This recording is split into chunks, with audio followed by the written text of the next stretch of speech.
So hello everyone, welcome back to Being Economist YouTube channel. So as you know, हमारा finance account assistant के MCQs के ऊपर अभी जो है करंटली हम पूरी सीरीज कर रहे हैं और अभी तक हमने 9 टॉपिक्स जो हैं वो कर लिए हैं. Now we are on 10th topic और इसके बाद हमारे 2 से 3 टॉपिक ही बचे हैं इकोनॉमी वाले पोर्शन में. और जैसे ही इकोनॉमी वाले सेक्शन हो जाएगी उसके बाद हम स्टैटिस्टिक्स का भी जो है वो शुरू करेंगे, ठीक इसी तरह जैसे हम इकोनॉमी का कर रहे हैं. हर बार की तरह मैं आपको बता दूं हमारे मोबाइल एप्लीकेशन पे, जिसका लिंक डिस्क्रिप्शन में है और प्ले स्टोर पे भी अवेलेबल है. इसमें हमारा इकोनॉमिक्स और स्टैटिस्टिक्स दोनों ही कोर्सेज हमारी मोबाइल एप्लीकेशन पे अवेलेबल है. फुल लेक्चर्स हैं, नोट्स हैं और एमसीक्यूज उसके अंदर भी जो है वो अवेलेबल हैं. दोनों जो है एप्लीकेशन पे अवेलेबल है और एप्लीकेशन का लिंक डिस्क्रिप्शन में है. और जितने भी स्टूडेंट्स इस पीडीएफ के बारे में, इस पीपीटी के लिए पूछ रहे थे, जो करंट एमसीक्यूज हैं यूट्यूब के, वो हमने ऑलरेडी कुछ टॉपिक्स के जितने हुए थे वो कुछ टाइम पहले ही इस हमारे टेलीग्राम वाले चैनल पे अपडेट कर दिए हैं. इसका लिंक भी डिस्क्रिप्शन में अवेलेबल है. जितने भी हमारे लिंक्स हैं वो डिस्क्रिप्शन में है, आप वहां से उन्हें अवेल कर सकते हैं. नाउ आज का जो टॉपिक है हमारा दैट इज 10th टॉपिक और वो टॉपिक है planning versus market economy. Basically types of different types of economy के ऊपर वो हमारा एक टॉपिक, एक लेक्चर है, मतलब एक टॉपिक है, उसके ऊपर आज का जो सेशन है. और इससे पहले 9 टॉपिक्स जो हैं वो किए हैं और सब टॉपिक्स जितने भी थे वो सब आपके सामने हैं. इनके जो पीपीटी ऑलरेडी जो है, मतलब एमसीक्यूज की, वो मैंने टेलीग्राम पे अपडेट कर दी है. Now without wasting much time शुरू करते हैं आज का टॉपिक. कुछ कम ही इसमें एमसीक्यूज मैंने ऐड किए हैं और हमारे हर एक एमसीक्यूज में पीवाईक्यूज के ही एमसीक्यूज होते हैं, ठीक है. अगर नहीं होंगे तो मोस्ट एक्सपेक्टेड जो पीवाईक्यू होगा वो मैंने इसमें ऐड किए हैं. इसमें आज आपको थोड़े कम दिखेंगे लेकिन स्टेटमेंट टाइप क्वेश्चंस भी मैंने सारे इसमें जो है वो ऐड ऑलरेडी किए हैं. Now question number first, which of the following best define planned economy. ठीक है, कौन सा ऑप्शन प्लानिंग या फिर प्लान्ड इकोनॉमी को अच्छे से एक्सप्लेन कर रहा है, अच्छे से डिफाइन कर रहा है? क्या वो है कि prices are determined by demand and supply, या resources allocation is guided by government decisions, या private sector dominates production decisions, या फिर markets operates without interventions. So आप सब ने दोनों ही तरह की मार्केट्स, हालांकि जब मैंने पढ़ाया तो मैंने 2 या 2 से ज्यादा, जैसे कि मिक्स्ड इकोनॉमी भी पढ़ाया, सोशलिस्ट मॉडल भी, कैपिटलिस्ट मॉडल भी, centrally planned economy, market economy, इनके जो अलग अलग नाम हैं. बेसिकली इनके जो ऑपरेशंस के टाइप्स हैं, ऑपरेशंस के रूल्स हैं, वो कहीं ना कहीं एक जैसे हैं लेकिन इनके नाम जो है वो अलग अलग हैं. तो मेनली हम प्लान्ड, मार्केट और मिक्स्ड इकोनॉमी ये पढ़ते हैं, ठीक है. तो ये सभी हमने पढ़ा है और आपने देखा कि हर एक इकोनॉमी जब हमने पढ़ी तो उसका एक कैरेक्टरिस्टिक्स, जो उसकी बेसिक डेफिनेशन है, ये डेफिनेशन से ही क्वेश्चन है.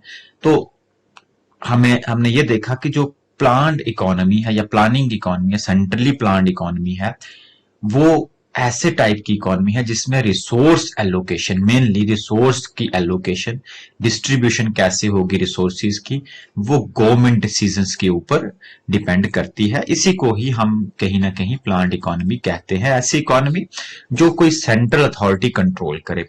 एंड जब ये कंट्रोल की हम बात करते हैं तो this control is mainly about control on economic activities. What are this economic activities? means it simply means the production, consumption, distribution, investment, इन सब चीजों के ऊपर गवर्नमेंट डिसीजंस का ज्यादा इन्फ्लुएंस होना, ठीक है. हम कंट्रोल भी नहीं कहेंगे, ज्यादा इन्फ्लुएंस होना, ठीक है. तो ऑप्शन बी जो है वो आपका राइट आंसर इसमें रहेगा. Now question number second, which of the following is a key feature of a market economy. इसके अपोजिट, प्लान्ड इकोनॉमी के अपोजिट मार्केट इकोनॉमी. तो मार्केट इकोनॉमी का क्या की फीचर है? क्या ये सेंट्रल अथॉरिटी फिक्स करती है आउटपुट के लेवल्स, मतलब प्रोडक्शंस को, सॉरी, या फिर prices act as a signal for resource allocation, या production is based on social welfare goals, या फिर एब्सेंस ऑफ कंपटीशन। सो आप देखेंगे जब आप या हमारे ही लेक्चर में हमने ही से पढ़ा हो तो हमने ये बड़े अच्छे से इस मार्केट को स्टडी किया, इस इकोनॉमी को, इस टाइप को स्टडी किया, और हमने देखा मेनली इसमें जो सबसे इंपॉर्टेंट चीज समझ आती है वो आता है प्राइस का सिग्नल, है ना, प्राइस का सिग्नल। और मैंने ये कहा भी था इस लेक्चर में जब हमने पढ़ा कि बेसिकली इसी वजह से रिसोर्स की एलोकेशन अच्छे से होती है, लेकिन एफिशिएंट तो होती है, नहीं ये बोल सकते हो कि अच्छे से होती है, बट अब वो वेलफेयर पर्पज से होती है या नहीं होती इसका हमें पता नहीं होता इस तरह की इकोनॉमी में।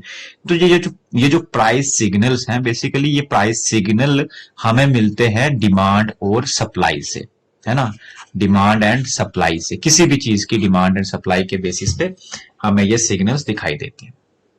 नाउ इस लिहाज से हमें सेकंड ऑप्शन जो है वो इसका राइट आंसर है कि प्राइस जो है इसमें एक एक्ट करता है as a signal for resource allocation. कि मुझे पता चला आप एक मार्केट इकोनॉमी में एक प्रोड्यूसर है जो चीजों को बना रहे हैं, और आपको पता चले कि किसी चीज के प्राइसेस जो है वो काफी ज्यादा है, मतलब उसकी डिमांड ज्यादा है और मार्केट में उसके प्राइसेस भी ज्यादा है, उसकी डिमांड की वजह से, है ना, उसको चीज डिमांड में है, तो आप अपने रिसोर्सेज को उसी तरफ शिफ्ट करेंगे, उसी चीज की प्रोडक्शन करने की कोशिश करेंगे, क्योंकि मेनली इस तरीके की मार्केट इकोनॉमी में, इस तरीके की इकोनॉमी में हमारा जो मोटिव रहता है वो प्रॉफिट मोटिव रहता है ना। हम मतलब जब मैं हम बोल रहा हूं तो मतलब प्रोड्यूसर का जो मोटिव है वो प्रॉफिट है, ना कि वेलफेयर है ना। वेलफेयर किस में दिखेगा आपको? इस प्लांट इकोनॉमी में दिखेगा, ठीक है।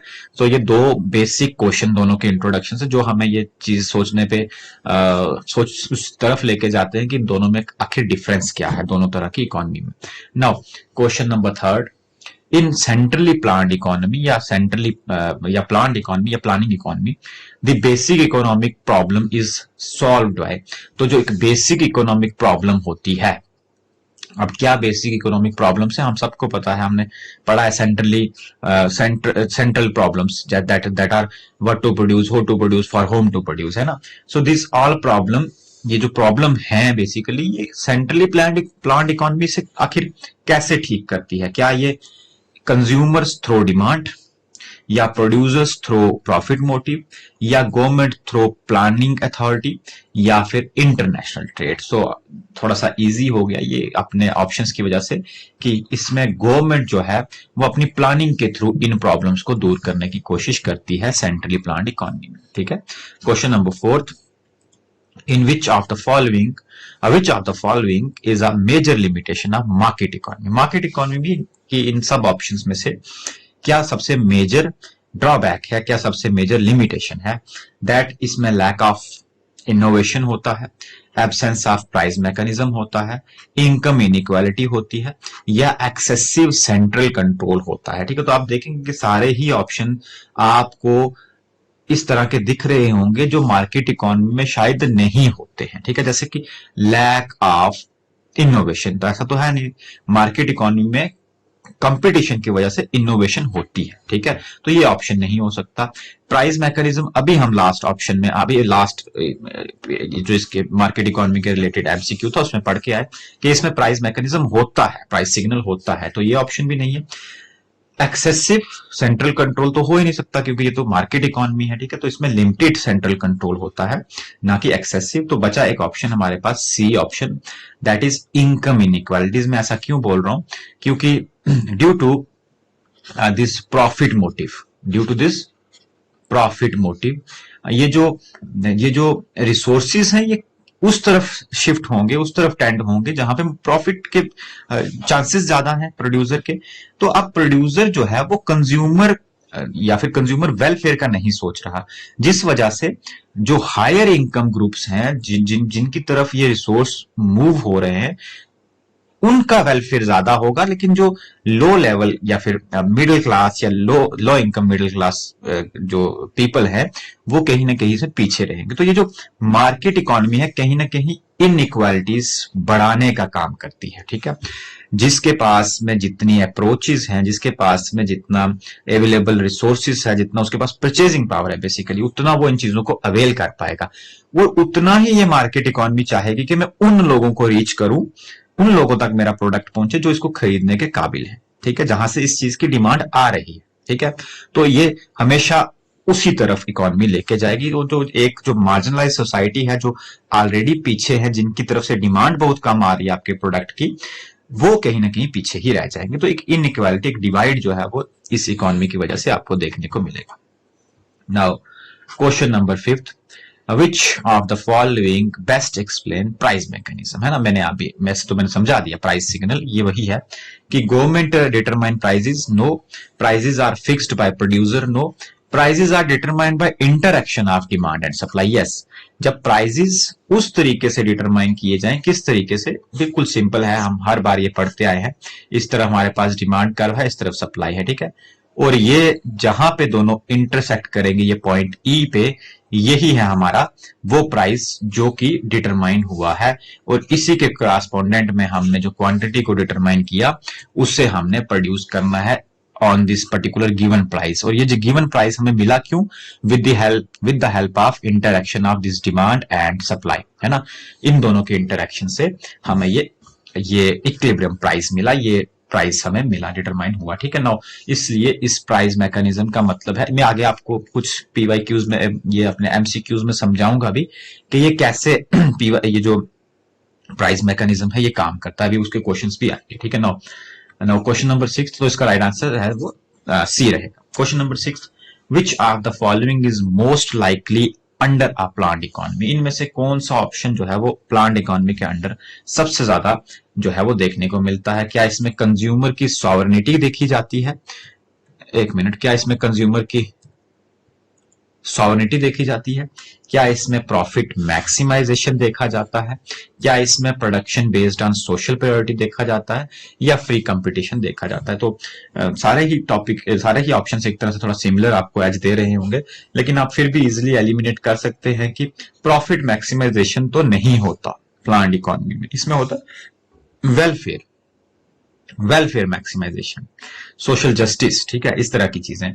कंज्यूमर सॉवरेनिटी भी देखी जाती है, लेकिन कुछ हद तक ज्यादा ये आपका मार्केट इकोनॉमी देखी जाएगी। इसमें अगेन जो राइट आंसर रहेगा वो ऑप्शन सी है कि प्रोडक्शन इस तरह से की जाए जो सोशल यानी सोसाइटियल प्रायोरिटीज हैं, सोसाइटी के लिए क्या सही है वो चीज प्रोड्यूस की जाए, ना कि आपके लिए क्या सही है। आपके लिए, मेरा कहने का मतलब, आप एक प्रोड्यूसर हैं जो चीजें बनाते हैं, आप तो वही चीजें बनाना पसंद करेंगे, वही चीजें बेचना पसंद करेंगे जिसके लिए लोग हाई पे करने के लिए, ज्यादा पेमेंट करने के लिए रेडी है ना। वो तो नहीं करेंगे, चीज बनाएंगे जिसके लिए लोग बहुत कम, मतलब वो चीज नहीं बनाएंगे जिसकी डिमांड पुअर या फिर मार्जिनलाइज्ड या लो इनकम ग्रुप कर रहे हैं, क्योंकि उनसे आपको प्रॉफिट कम होगा।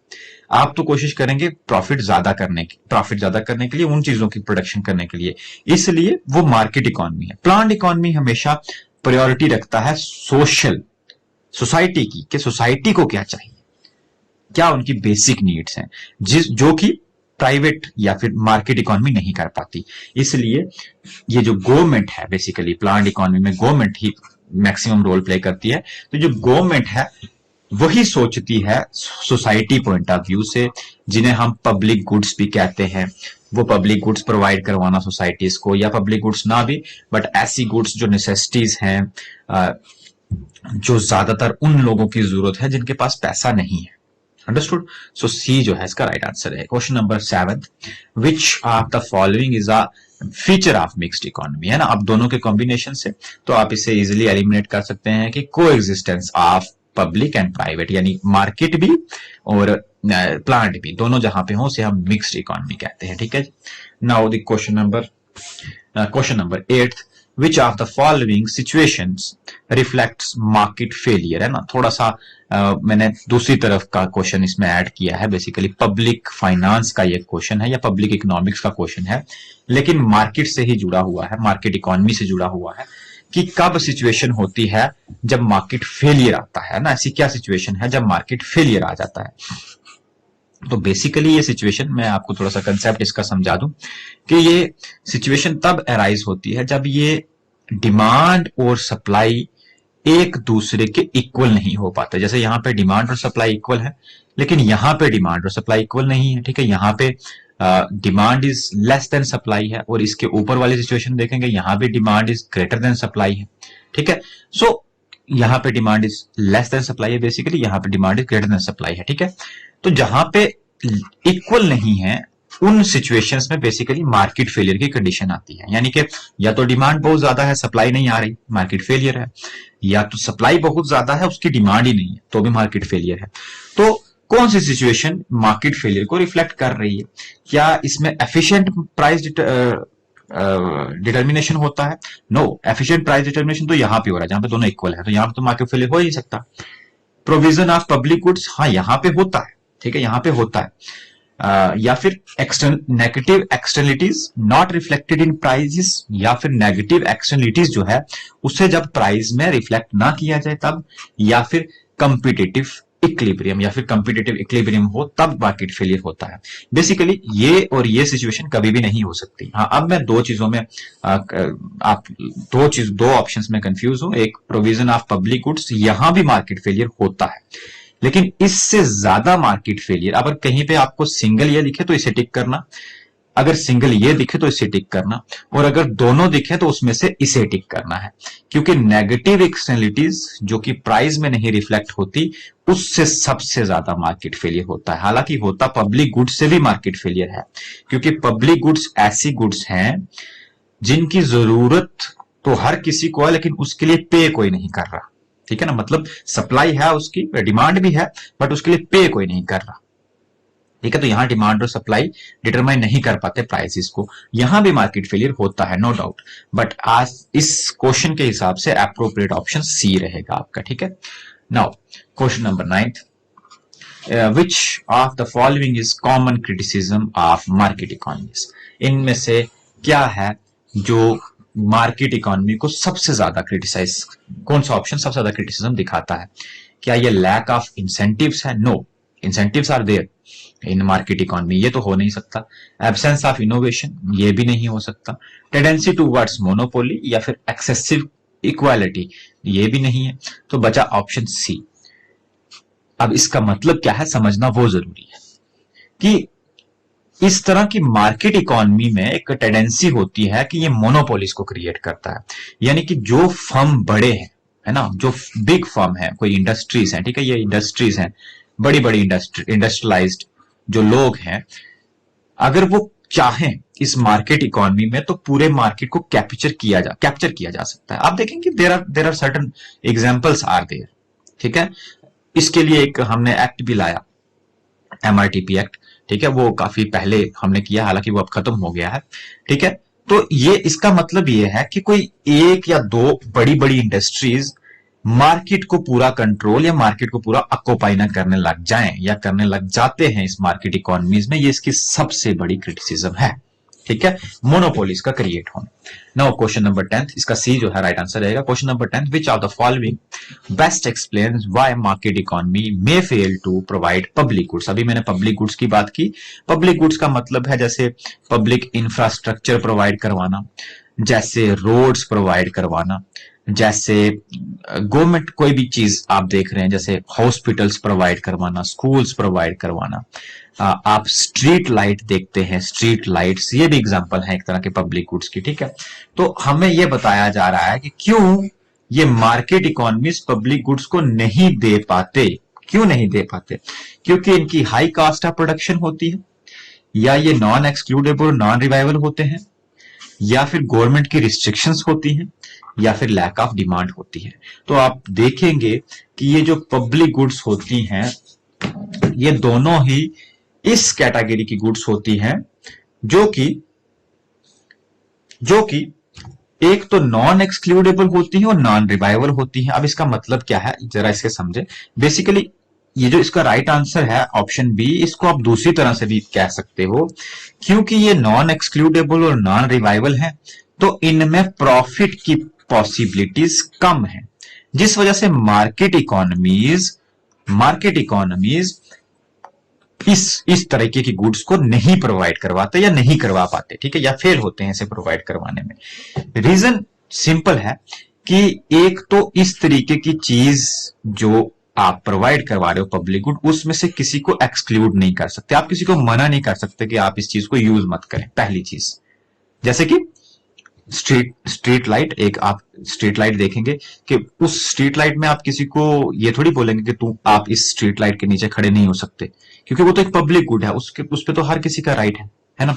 दूसरा, नॉन रिवाइवल, ठीक है, और ऐसा भी नहीं है कि सबको उसी स्ट्रीट लाइट के नीचे जाके खड़े होना है, उसमें कोई रिवाइवरी नहीं है ना, कोई रिवाइवरी नहीं है।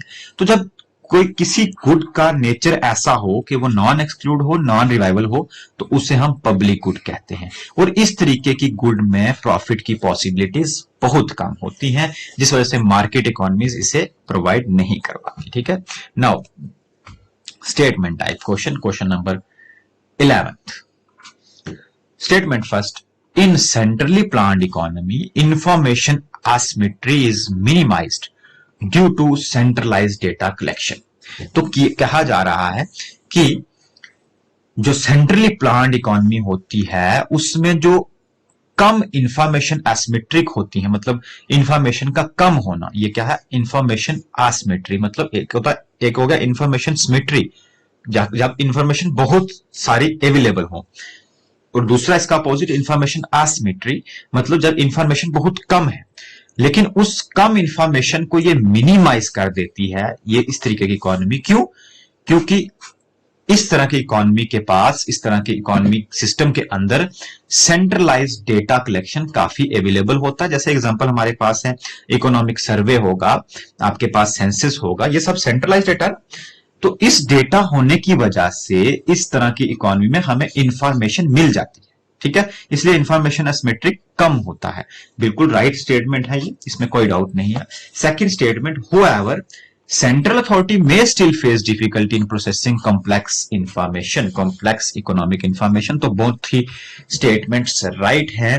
हाँ, ये सच है कि काफी सारी चीजों में जो इंफॉर्मेशन है वो सेंट्रल गवर्नमेंट के पास होती है, इसलिए सेंट्रल प्लान्ड इकोनॉमी को इस चीज की हेल्प मिलती है, नो डाउट। लेकिन वहीं पे ये अथॉरिटीज भी कहीं ना कहीं फेस करती हैं कॉम्प्लेक्स डेटा को एक्सप्लेन या प्रोसेस करने। ठीक है, सो सी ऑप्शन इसका राइट रहेगा, दोनों ही स्टेटमेंट सही है। Question number 12, incentive structures in market, statement first, incentive structure in market economies are primarily profit driven. ये मैं 10 बार बोल चुका हूं अभी तक लेक्चर में कि जो मार्केट इकोनॉमी है वो कैसी है, प्रॉफिट ड्राइवन है, मतलब प्रॉफिट मोटिव है उसका। सेकंड स्टेटमेंट, वीक इंसेंटिव्स इन प्लान्ड इकोनॉमीज में रिड्यूस एफिशिएंसीज। क्या वीक इंसेंटिव होने की वजह से प्लान्ड इकोनॉमी में एफिशिएंसी रिड्यूस होती है? यस, आपने काफी टाइम देखा होगा कि कोऑपरेटिव्स में या ये प्राइवेट कंपनीज में इंसेंटिव्स आर देयर, है ना, कुछ इंसेंटिव्स होते हैं जो वहां के एम्प्लॉइज को, वहां के वर्कर्स को मोटिवेट करते हैं कि वो क्या करें, काम ज्यादा करें, वो ज्यादा काम करें या फिर ओवर टाइम करें। अगर वो ऐसा करेंगे तो उन्हें बोनस मिलेगा, है ना। Bonus is one of the type of this incentive, ठीक है। लेकिन इस इंसेंटिव का ना होना, वीक होना, कहां, प्लान्ड इकोनॉमी में, गवर्नमेंट सेक्टर में, बेसिकली ऐसा समझ लो, गवर्नमेंट तो नहीं बोल सकते, फिर भी प्लान्ड इकोनॉमी बोलो, रिड्यूस करता है एफिशिएंसी को। तो फर्स्ट तो ठीक थी और दूसरी स्टेटमेंट भी बिल्कुल सही है। ये सब होता है प्राइवेट में, जिस वजह से वो मोटिवेटेड रहते हैं और ज्यादा काम करते हैं और एफिशिएंसी निकल के आती है। ये चीजें ना होने की वजह से सेंट्रली प्लान्ड इकोनॉमी कहीं ना कहीं थोड़ी एफिशिएंसी कम दे पाती है। तो बोथ ही स्टेटमेंट्स जो है वो सही है इस पॉइंट ऑफ व्यू से भी। Question number 13, first statement, in a market system, यानी यही मार्केट इकोनॉमी,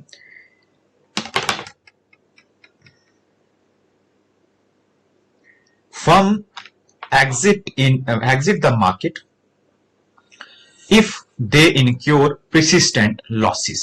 अगर कोई प्रोड्यूसर मार्केट इकोनॉमी में काम कर रहा है सो उसे बार बार प्रेसिस्टेंट हर बार हर एक सेशन में, हर एक साल, दूसरे साल, तीसरे साल लॉसेस होते जा रहे हैं, तो वो कहीं ना कहीं एग्जिट हो जाएगा, मार्केट छोड़ देगा, अपना बिजनेस बंद कर देगा।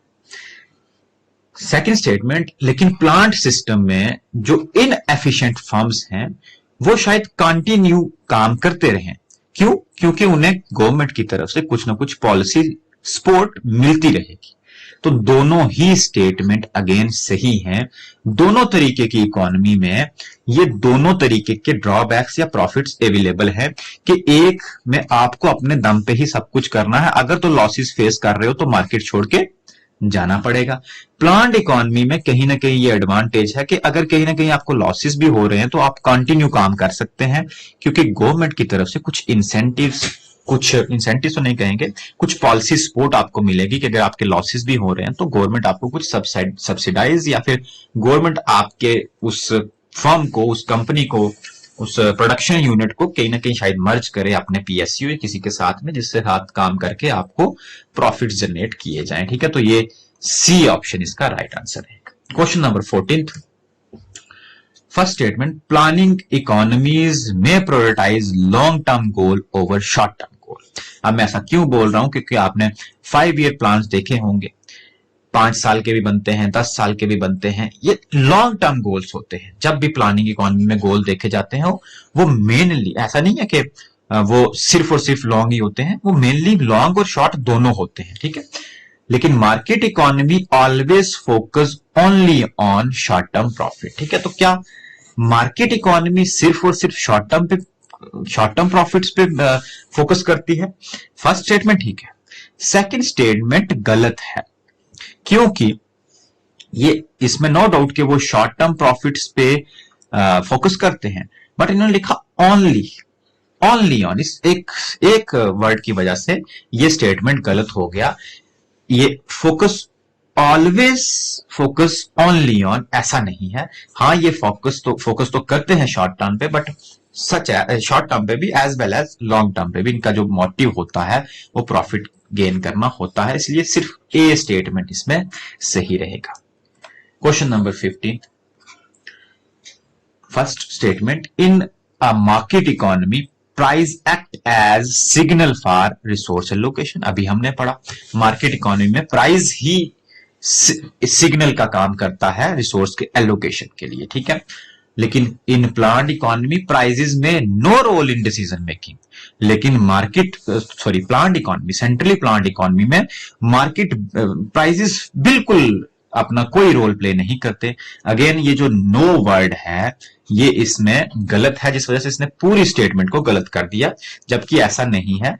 प्राइजेस में play it role in decision making. ऐसा नहीं है कि गवर्नमेंट बिल्कुल इग्नोर कर रही है इस मैकेनिज्म को, इस सप्लाई और डिमांड मैकेनिज्म को। नो, ऐसा थोड़ी है कि डिमांड और सप्लाई को छोड़ दोगे आप और कहीं अपनी जगह पे ही प्राइस को डिसाइड कर लोगे, है ना?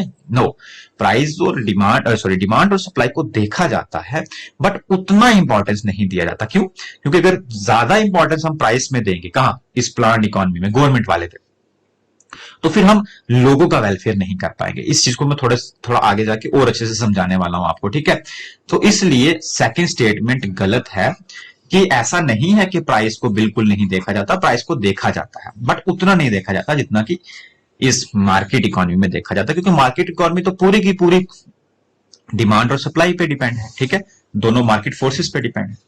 क्वेश्चन नंबर 16, तो इसका राइट आंसर रहेगा ओनली ए। ठीक है, ओनली ए।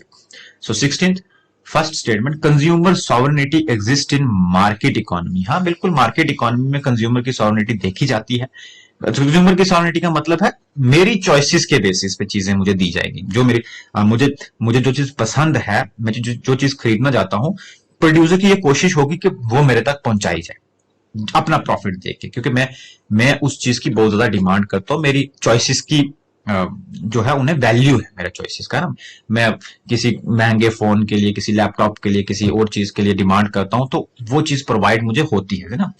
स्टेटमेंट ठीक है। Second, consumers have no influence on production decision in such an economy. ये तो दोनों ही स्टेटमेंट एक दूसरे के कंट्राडिक्ट हो गई। एक तरफ आप कह रहे हो कंज्यूमर को सॉवरेनिटी दी जाती है, दूसरी तरफ कह रहे हो कंज्यूमर का प्रोडक्शन डिसीजन के ऊपर कोई फर्क नहीं पड़ता, तो दोनों तो कंट्राडिक्ट होगी ना। सो फर्स्ट स्टेटमेंट ही सिर्फ सही है, ओनली 1 जो है इसका राइट आंसर रहेगा option A. Now question number 17, first statement, market economies में लीड टू इनकम इनइक्वालिटीज। हमने ऐसा पढ़ा था कि सारे रिसोर्सेज एक तरफ जाते हैं और जाते उस तरफ है जहां से ज्यादा डिमांड आ रही है, और ज्यादा डिमांड वहां से आती है जहां इनकम ज्यादा है, पैसा ज्यादा है, तो उसी तरफ सारी चीजें जा रही है, रिसोर्सेज भी उसी तरफ खींचे हुए जा रहे हैं। सो ये इनइक्वालिटीज को लीड करता है। Second, government intervention can help reduce such inequalities. लेकिन गवर्नमेंट की इंटरवेंशन से शायद ये इनइक्वालिटीज ठीक की जा सकती है। ऑफ कोर्स गवर्नमेंट की इंटरवेंशन से, अब गवर्नमेंट इंटरवेंशन कैसे करती है, हालांकि हमारा टॉपिक थोड़ा बाहर चला जाएगा, फिर भी मैं आपको समझाता हूं। गवर्नमेंट इंटरवेंशन करती है अपनी एक पॉलिसी से, जो कि हमारे सिलेबस में भी है ना, फिस्कल पॉलिसी। अब फिस्कल पॉलिसी में गवर्नमेंट दो चीजों का यूज करती है, एक तो टैक्सेशन और दूसरा एक्सपेंडिचर। टैक्सेशन को हाई एंड लो किया जाता है, एक्सपेंडिचर को भी हाई एंड लो किया जाता है। क्यों? हमने इसके पीछे के रीजन भी पढ़े, मैंने हर एक चीज आपको पढ़ाई कि ऑब्जेक्टिव क्या है इस फिस्कल पॉलिसी के, और क्या मोटिव्स होते हैं और क्या इंपॉर्टेंस है इसकी। तो आप उसमें देखते हो कि रिसोर्स एलोकेशन, जिस स्टूडेंट ने हमारे लेक्चर में पढ़ा होगा, यूट्यूब पे भी चाहे हमारी ऐप पे भी, कि रिसोर्स एलोकेशन इसका सबसे बड़ा मोटिव है। रिसोर्स एलोकेशन कहो या इसे कहो रीडिस्ट्रीब्यूशन ऑफ इनकम। जब इनकम की रीडिस्ट्रीब्यूशन करोगे तभी तो इनकम इनइक्वालिटीज ठीक होंगी, तभी तो इनइक्वालिटीज ठीक होंगी। तो ऑफ कोर्स गवर्नमेंट की इंटरवेंशन रिड्यूस करती है इनइक्वालिटीज को थ्रू इट्स वेरियस पॉलिसीज, उनमें से एक फिस्कल पॉलिसी एक एग्जांपल है। ठीक है, तो दोनों ही स्टेटमेंट्स सही हैं मार्केट इकोनॉमी के रिलेटेड, तो सी ऑप्शन आपका सही रहेगा। Question number 18, first statement, planned economy emphasis production according to national priorities. जो प्लान्ड इकोनॉमीज होती हैं ऑफ कोर्स ये नेशनल प्रायोरिटीज को देख के ही काम करती हैं, मतलब नेशन की प्रायोरिटी, मतलब पूरे देश की, इनको एक कंज्यूमर सॉवरेनिटी से मतलब नहीं है। ठीक है, क्योंकि सबका वेलफेयर करना चाहते हैं। ठीक है ना, inclusive growth. Now the second statement, profit motive is primary driver of such economy. Such economy मतलब ये वाली प्लान्ड इकोनॉमी। तो क्या प्लान्ड इकोनॉमी का मोटिव प्रॉफिट है? नहीं, इनका मोटिव है वेलफेयर, इनका मोटिव होता है वेलफेयर। लेकिन कहीं ना कहीं वेलफेयर के चक्कर में ये इकोनॉमीज, इसका जो ड्रॉबैक है इस इकोनॉमी का वो बता रहा हूं। ठीक है, इसका जो ड्रॉबैक है, वेलफेयर के चक्कर में ये तरीके की इकोनॉमीज क्या कर देती हैं, एफिशिएंट एलोकेशन ऑफ रिसोर्सेज नहीं कर सकती। ठीक है, हाँ ये कहीं ना कहीं आप कह सकते हो इक्वल एलोकेशन ऑफ रिसोर्सेज जरूर करते हैं, सबके पास में रिसोर्सेज को जरूर पहुंचाते हैं, लेकिन एफिशिएंट नहीं कर पाते।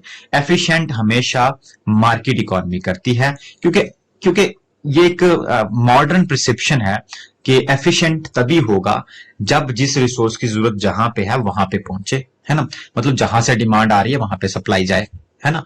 इसलिए वेलफेयर के चक्कर में इस इकोनॉमी का एक सबसे बड़ा ड्रॉबैक किसका, प्लान्ड इकोनॉमी का, कि हाँ ये इक्वल डिस्ट्रीब्यूशन तो करती है ना, कहीं ना कहीं करती है, बट एफिशिएंट डिस्ट्रीब्यूशन नहीं कर सकती है ना, एफिशिएंसी नहीं ला पाते ये अपने काम में। सो ओनली फर्स्ट स्टेटमेंट ठीक रहेगी, सेकंड स्टेटमेंट गलत है, इनका प्रॉफिट मोटिव नहीं होता, वेलफेयर मोटिव होता है। Question number 19, mixed economy combine both plant and market. बिल्कुल सही बात है।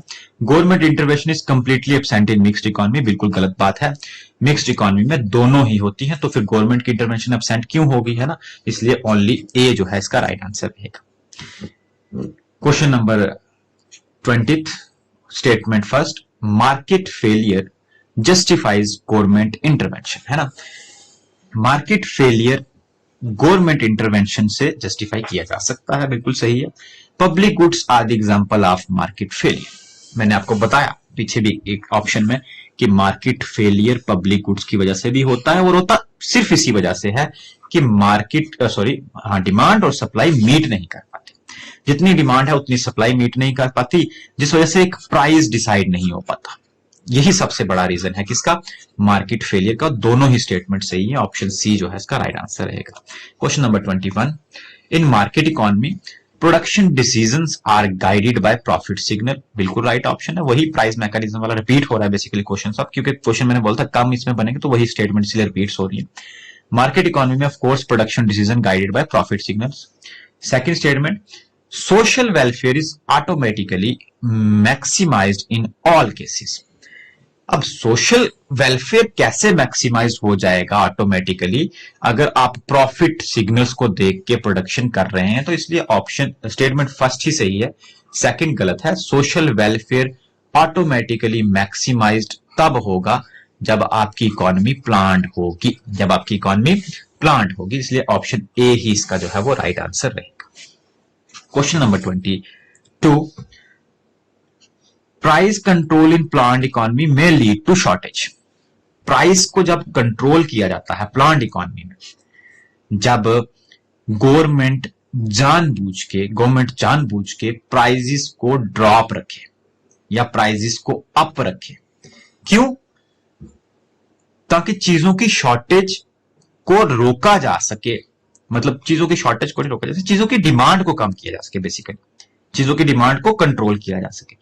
जब ऐसा किया जाता है, चाहे वो गवर्नमेंट हो चाहे वो कोई भी इंडिविजुअल हो, चाहे वो मैं कोई चीज बेचता हूं तो मैं अगर उसके प्राइस को कंट्रोल करता हूं तो मैं कहीं ना कहीं शॉर्टेज क्रिएट कर रहा हूं। ऑफ कोर्स मैं शॉर्टेज क्रिएट कर रहा हूं। आपको याद होगा हमने pricing under various forms of market में मैंने मोनोपोली वाला जब पढ़ाया तो मैंने आपको उसमें बताया कि मोनोपोली होने की वजह से अंडर प्रोडक्शन हो जाती है, जब वो इंटेंशनली प्राइस कंपटीशन प्राइस से ज्यादा प्राइस रख देता है। तो इस तरफ से आपने देखा होगा यहां पे ऐसे, जब होना तो यहां पे चाहिए था प्राइस, है ना, ये प्राइस कंपिटिटिव था, वो जानबूझ के ऊपर कर देता है मोनोपोली वाला प्राइस। तो यहां पे होनी चाहिए थी क्वांटिटी, जबकि वो पीछे की तरफ चली गई क्वांटिटी, तो ये क्या हुआ? अंडर एम्प्लॉयमेंट, शॉर्टेज हुई ना, शॉर्टेज क्रिएट हुई। तो जब भी प्राइस के साथ छेड़खानी की जाएगी इंटेंशनली, डिमांड और सप्लाई को नहीं देखा जाएगा, प्राइस को कंट्रोल करने की कोशिश की जाएगी, तो वो शॉर्टेज क्रिएट करेगी, इसमें कोई डाउट नहीं है। This occurs when prices are fixed below equilibrium, और ये मैक्सिमम द टाइम तब किया जाता है, तब होता है जब इक्विलिब्रियम प्राइस के नीचे वाली तरफ प्राइसेस को डिसाइड किया जाए। ये बेसिकली प्राइस सीलिंग और प्राइस फ्लोर का कंसेप्ट है, ठीक है। क्या?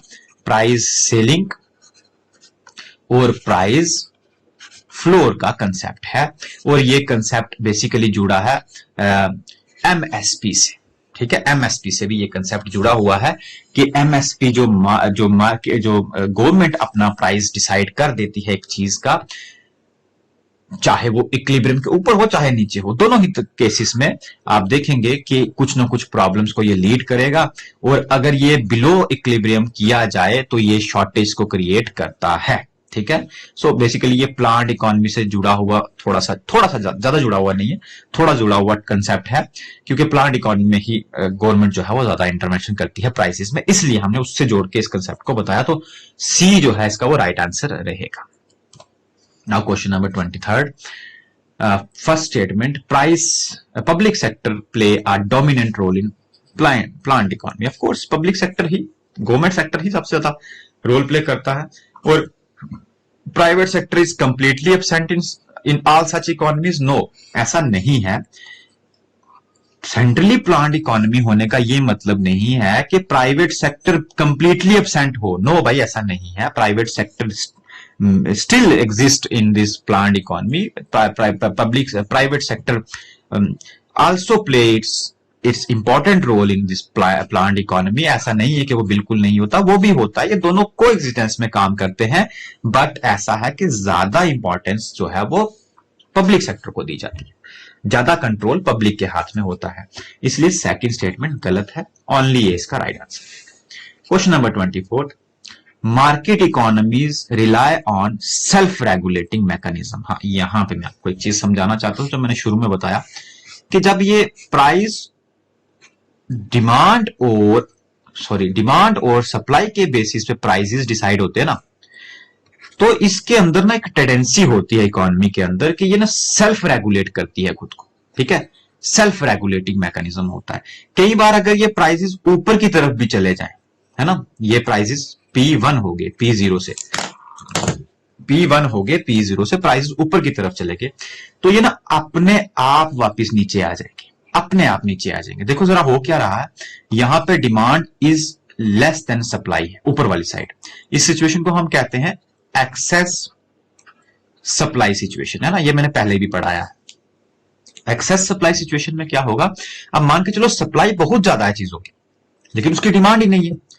जब कोई चीज किसी चीज की डिमांड ही नहीं कर रहा कोई कंज्यूमर, आपने उसकी बहुत सारी सप्लाई कर दी, ये पेन है मेरे पास, ये पेन मेरे पास 100 अवेलेबल है, लेकिन इसको खरीदने वाले सिर्फ 10 है ना, 90 तो ऐसे ही पड़े हैं मेरे पास। तो मैं क्या करूंगा, मैं इसके प्राइसेस को कम कर दूंगा, है ना, क्योंकि इसकी सप्लाई बहुत ज्यादा है। मैं बोलूंगा अब 10 रुपए की जगह 5 रुपए का ये पेन ले जाए, हो सकता है लोग ज्यादा खरीदने के लिए आ जाए, है ना। तो फिर क्या होगा, आप अपने आप इसका प्राइस जब कम करेंगे तो ये फिर से उसी इक्विलिब्रियम प्राइस पे पहुंच जाएगा। ठीक है, यहां से पहले ऊपर चला गया था, ये फिर से नीचे आ जाएगा, फिर से इस पॉइंट पे आ जाएगा। और ऐसी ही कुछ सिचुएशन नीचे भी होती है जहां पे डिमांड ग्रेटर देन सप्लाई होती है। इस सिचुएशन को हम एक्सेस डिमांड कहते हैं। जब ऐसा होता है तो इसका मतलब डिमांड बहुत ज्यादा है, सप्लाई बहुत कम है। तो जब डिमांड किसी चीज की बहुत ज्यादा होती है, सप्लाई कम होती है, तो उसके प्राइसेस अपने आप बढ़ जाते हैं। तो फिर से आप उसी जगह पे चले जाएंगे जहां पहले थे, जिस प्राइस पे पहले थे, इस वाले P0 पे, है ना, इस P2 से। P1 से भी नीचे की तरफ जाओगे, P2 से भी ऊपर की तरफ जाओगे। इसलिए मैं कह रहा हूं कि जो मार्केट इकोनॉमीज डिमांड और सप्लाई पे डिपेंड होती हैं, वो अपने आप को खुद ठीक कर लेती हैं, सेल्फ रेगुलेटिंग मैकेनिज्म उनमें होता है। अंडरस्टूड?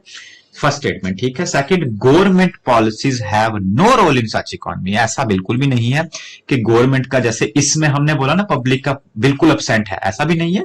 और यहां पे गवर्नमेंट का कोई रोल नहीं है, ऐसा भी नहीं है। दोनों ही इकोनॉमीज में दोनों ही सेक्टर है, बट किसी में किसी का रोल कम है और किसी में किसी का रोल ज्यादा है। तो नो तो नहीं हो सकता, हाँ लेस या फिर लीस्ट रोल हम कह सकते हैं। तो इसलिए सेकंड स्टेटमेंट गलत है, ओनली फर्स्ट स्टेटमेंट, ठीक है। तो ऑप्शन ए आपका राइट आंसर रहेगा।